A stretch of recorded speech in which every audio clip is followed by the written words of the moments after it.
অনেকদিন আগের কথা। একটি চালাক শিয়াল খাবারের খোঁজে জঙ্গলে বের হয়। আর সেই চালাক শিয়ালটি জঙ্গলে খাবার খুঁজতে খুঁজতে এদিকে ওদিকে ঘুরতে ঘুরতে সে তার সামনে একটি মুরগির বাসা দেখতে পায়। এই দেখে শিয়ালটা অনেক অবাক হয়ে বলে, আরে আরে, আমি তো ডিম শুদ্ধ একটা মুরগির বাসা পেয়ে গেছি। ওহো, বাসায় দেখি মুরগির চারটা ডিম আছে। হে হে হে হে, হাট্টিমা টিম টিম, দেরি না করে এই ডিমগুলো তাড়াতাড়ি সাবার করে দে। সেই দুষ্ট পাজি শিয়ালটি কথা বলে কোনো দেরি না করে সেই ডিমগুলো খেয়ে ফেলে। ডিমগুলো খেয়ে শিয়ালটা যখন চলে যাবে ঠিক তখনই মুরগি আর মোরগ বাড়ি ফিরে আসে। আর তারা দুজন সেই দুষ্ট পাজি শিয়ালকে পালিয়ে যেতে দেখে।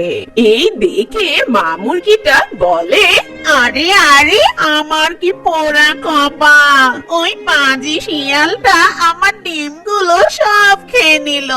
হায় হায়।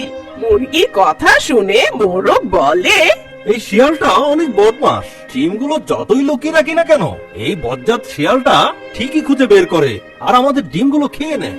এবার আমরা আমাদের ডিম বাঁচানোর জন্য একটা বুদ্ধি বের করব। আমরা এমন কি করব? তুমি আমার কথা মন দিয়ে শোনো গিন্নি। তারপর মোরগের কথা মতো মুরগি মোরগের পিছু পিছু সে গডজিলার গুহার কাছে যায়। আর গডজিলার গুহার পাশে গিয়ে মোরগ একটি নতুন বাসা তৈরি করে। মুরগি সেই বাসায় আবার নতুন করে ডিম পাড়ে। তো যতই দূরে যাক না কেন, সেই দুষ্ট পাজি শিয়ালের নাকের কাছে ডিমের ঘ্রাণ ঠিকই চলে যায়। সেই গন্ধ শুকে শুকে দুষ্ট পাজি শিয়াল সেই ডিমের কাছে চলে যায়। আর সেখানে গিয়ে সেই দুষ্ট পাজি শিয়াল দেখে যে বড় বড় 4টা ডিম আছে। এই দেখে দুষ্ট পাজি শিয়াল খুব খুশি হয়ে বলে, ওরে বাবা রে, এত বড় বড় ডিম, এগুলো কার ডিম? হাতের ডিম নাকি ঘোড়ার ডিম? আচ্ছা, যাই হোক না কেন, আগে ডিমগুলো খেয়ে নি। আমার মনে হয় এই ডিমগুলো খেতে অনেক মজা হবে। হাট্টিমা টিম টিম, আহা মজা মজার ডিম। হাট্টিমা টিম টিম, আমি খাবো এই ডিম। আরে হলুদ সবুজ কালো লাল, আজকে আমি মালামাল। তখন সেই মোরগ আর মুরগি পাশে থাকা গাছের উপরে দাঁড়িয়ে দেখছিল। তখন মোরগকে মুরগি বলে, ওই দেখো, শিয়ালটা আবার চলে এসেছে। এই আওয়াজ করো না, চুপচাপ দেখে যাও। এত বড় ডিম এখানে বসে খাওয়াটা ঠিক হবে না। একটা কাজ করা যায়, সব ডিমগুলো নিয়ে আমি জঙ্গলের একদম শেষে চলে যাই। এরপর সেই দুষ্ট পাজি শিয়াল সেই 4টা ডিমকে শিয়াল ঝুড়িতে করে নিয়ে জঙ্গলের ভিতরে চলে যায়। আর সে একটি ঝোপের আড়ালে বসে পড়ে। তখনই গডজিলা সেখানে চলে আসে। আর গডজিলাটা তার গুহায় এসে তার নিজের ডিমগুলো খুঁজে পায় না।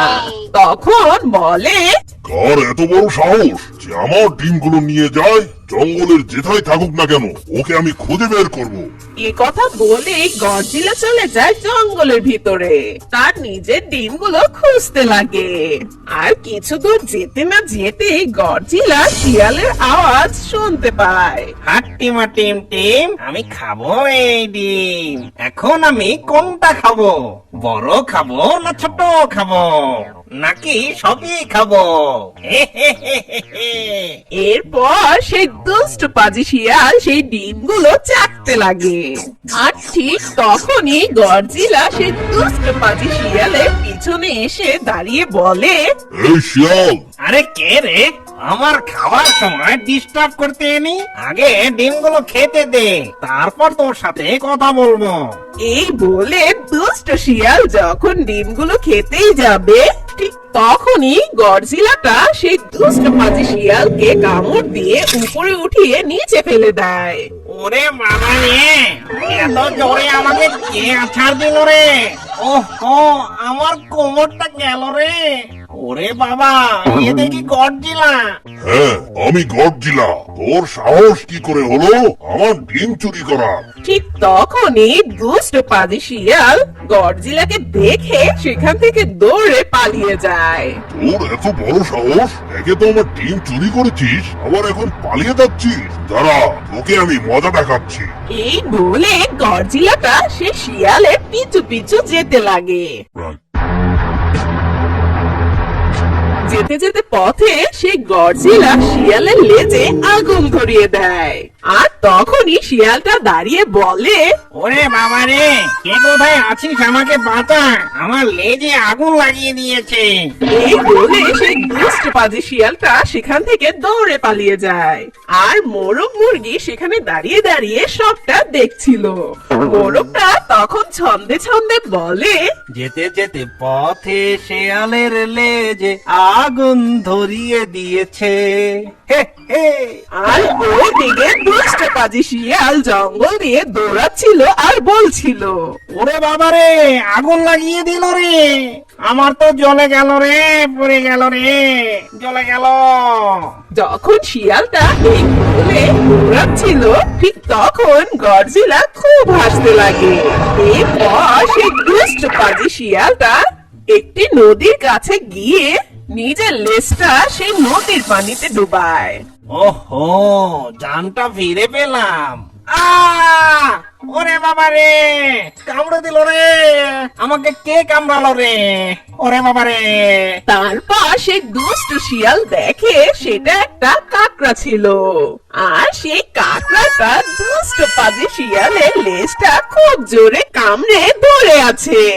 আর সেই কাকড়াটা খুব মজা পাচ্ছিল। আর এটা দেখে সেই দুষ্ট পাজি শিয়াল ব্যথায় কাতরাতে কাতরাতে বলে, আরে কামড়ানোর জন্য আমাকেই তুই পেলি নাকি? আমার তো এমনিতেই লেজ পড়ে গিয়েছিল, তার উপর আবার তুই কামড়ে দিলি। কি যে করি।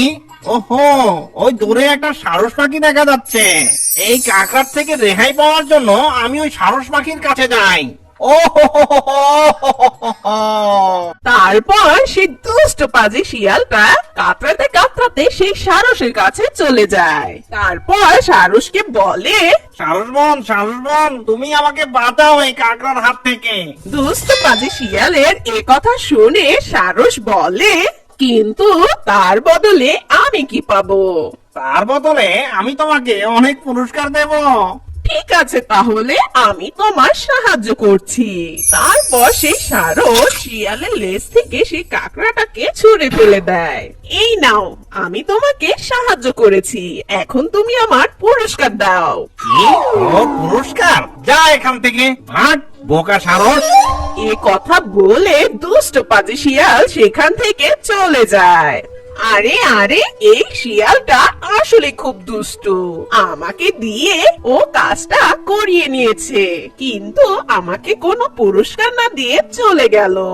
আসলে এই দুষ্ট পাজি শিয়ালটা সব সময় সবাইকে খুব বিরক্ত করে। জঙ্গলের সব পাখিদের ডিমগুলো চুরি করে খেয়ে ফেলে। আর আজকে কি না আমাকে পোল্ট্রি দিয়ে চলে গেল, আর আমার পুরস্কারটাও দিল না। দুঃখ পেও না সারস বোন, পরে ঠিকই একটা সময় দেখবে ওই দুষ্ট পাজি শিয়াল উচিত শিক্ষা পেয়ে যাবে। আর দেখবে একদিন সুযোগ যদি আমরা পাই, ঠিক ওকে উচিত শিক্ষা দিয়ে দিব। চলো আমরা দুজন এখন চলে যাই। এরপর তারা দুজন সেখান থেকে চলে যায়। আর তারা দুজন বুদ্ধি করতে থাকে এই দুষ্ট পাজি শিয়ালকে কিভাবে মজা চাকানো যায়। আর ওই দিকে সেই মুরগি আবারও ডিম দেয়।